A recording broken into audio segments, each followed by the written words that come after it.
Hello everyone. आज हम बात करेंगे एनजाइटी के बारे में। एनजाइटी मीन्स घबराहट, चिंता। एनजाइटी ह्यूमन बीइंग बॉडी और माइंड का बहुत ही नेचुरल रिएक्शन है। एनजाइटी हर एक पर्सन फील करता है, चाहे वो कम फील करे या फिर ज़्यादा, बट फील ज़रूर करता है। एनजाइटी हमें किसी भी नए सिचुएशन में जाने से पहले या फिर किसी अनजान सिचुएशन को फेस करने से पहले ऐसी फीलिंग आती है कि हम उस सिचुएशन को कैसे फेस करेंगे। तो एंग्जाइटी एक नेचुरल और टेम्पररी फियर है जो हर एक व्यक्ति को होता है। एंग्जाइटी कई डेली लाइफ के सिचुएशन में हमें हो सकती है।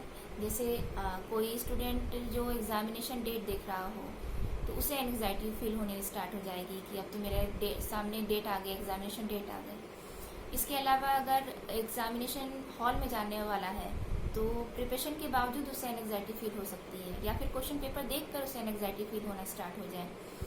इसके अलावा अगर कोई पर्सन इंटरव्यू देने जा रहा है तो उसे एंग्जाइटी फील हो सकती है। इसके अलावा अगर जॉब का फर्स्ट डे है तो एंग्जाइटी फील हो सकती है। इसका मतलब है कि हमारे डेली लाइफ में आने वाले नए नए सिचुएशन या फिर अनजान सिचुएशन से हम फेस करते समय हम एंग्जाइटी फील कर सकते हैं। एंग्जाइटी को समझने के लिए सबसे पहले हमें ये जानना भी ज़रूरी है कि इसके फिजिकल सिम्टम क्या होते हैं।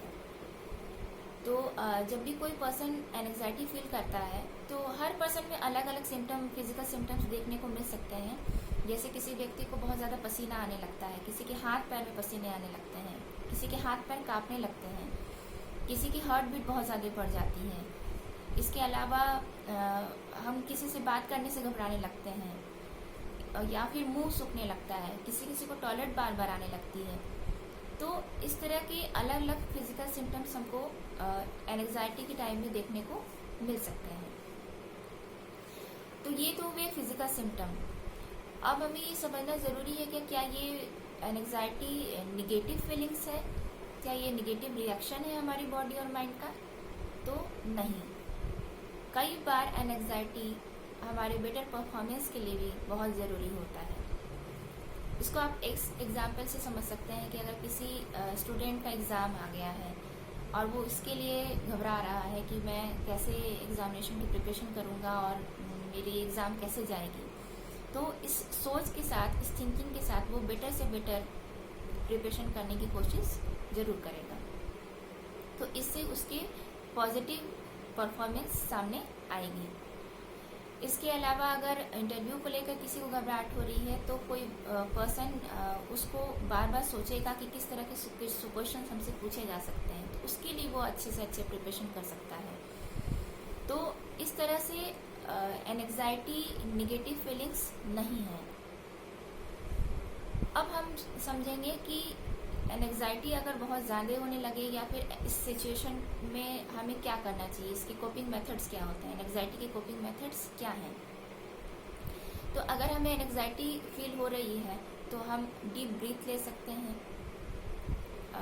किसी पर्सन से बात कर सकते हैं जो हमारी फीलिंग्स को समझ सकता है। इसके अलावा हम रिलैक्स होकर 5 मिनट्स बैठ सकते हैं और थोड़ी देर बैठकर सोचें कि हमें कैसे उस सिचुएशन को फेस करना है। इसके अलावा सिचुएशन को फेस करने से पहले हमें ये बहुत ज़रूरी है कि अपने निगेटिव थॉट्स को पहचानें कि कौन से निगेटिव थॉट्स हमारे माइंड में आ रहे हैं। जैसे बहुत लोगों के माइंड में आने लगता है पब्लिक स्पीकिंग के पहले ही कि मैं तो सामने किसी के बोल नहीं पाऊँगा, और ये जो निगेटिव थॉट्स है वो इतने हावी हो जाते हैं कि वो उसके फीलिंग्स में दिखना शुरू हो जाते हैं। तो हमारे पहले सोच को समझना जरूरी है कि ये निगेटिव थॉट्स हमारे क्या आ रहे हैं और जिससे हमारी एंग्जाइटी और भी ज़्यादा बढ़ रही है। तो इसके लिए हमें ये सोचना है कि मैं कर पाऊँगा, लेकिन हाँ थोड़ा समय ज़रूर लग सकता है। इसके अलावा स्टूडेंट्स बहुत बार ये सोचने लगते हैं कि मैं तो एग्ज़ामिनेशन फेस ही नहीं कर पाऊँगा, मैं तो फेल हो जाऊँगा। तो इस थिंकिंग को, इस नेगेटिव थिंकिंग को हटाना बहुत ज़रूरी है और पॉजिटिव थिंकिंग लाना बहुत ज़रूरी है, तब हमें एंग्जाइटी से ओवरकम कर सकते हैं। इसके अलावा अगर बहुत लोग के किसी भी सिचुएशन को फेस करने से पहले ये वो हार मान जाते हैं कि मैं तो लूज़र हूँ, मैं तो फेलियर हूँ, मैं तो इस सिचुएशन को फेस ही नहीं कर पाऊँगा, मैं तो इस सिचुएशन को बर्दाश्त ही नहीं कर पाऊँगा।